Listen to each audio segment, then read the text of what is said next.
The American Psychiatric Association released the six pillars of lifestyle psychiatry in their 2025 conference. And honestly, I was actually surprised that there's not more talk of this in psychiatry as psychiatrists and as psychiatric nurse practitioners. I really think that we do a disservice to our patients when we don't incorporate more of these lifestyle modifications. I think a lot more patients nowadays, more and more, are looking for that integrative approach or that holistic approach versus just medication management. I just wanted to go over kind of like how we can start adding these things in our practice if we're not doing so already. I know in my own private practice, I'm wanting to lean more towards an integrative lifestyle, more modifications versus only medication management. So for physical activity, things that we can recommend walking, even starting walking 10 minutes, right? Because sometimes our patients don't even get out at all. So if we can just encourage a certain amount of steps to get in, walking around the block a couple of times, have it measurable, 2 times around your block if it's safe to do so. Maybe do yoga or dancing, getting some kind of physical activity. And the reason why I put these specifically is because I know a lot of our patients don't want to go to the gym or they're reluctant to go to the gym.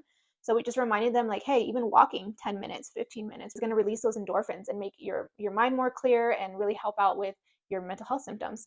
Diet and nutrition is huge too, right? Those sugars, all those foods, processed foods that cause inflammation in the brain can definitely add on to the depressive symptoms. So we can offer or recommend gradual swaps, right? So maybe cutting out sugary drinks, adding protein to our breakfast, slowly getting them to agree to a plan of care that doesn't seem so dramatic. Restorative sleep, the sleep hygiene plan, right? So making sure they go to bed on time at the same time, limiting their blue light phone screen use before bed, an hour or two before bed, making sure your room is nice and cool, maybe using a sound machine if that's beneficial to help you fall asleep. All those things to keep you in a good routine to get better sleep.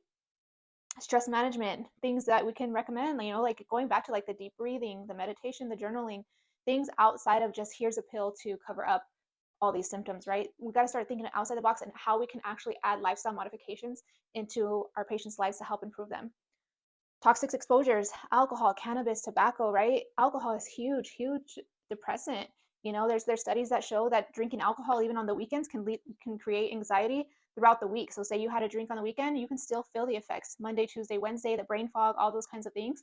Cannabis, even a lot of people, even though it's legal everywhere, it really does affect, especially in our ADHD population. Okay, so how can we start getting rid of all these things that we're adding on that could be affecting our mental health? And connectiveness, this one's huge.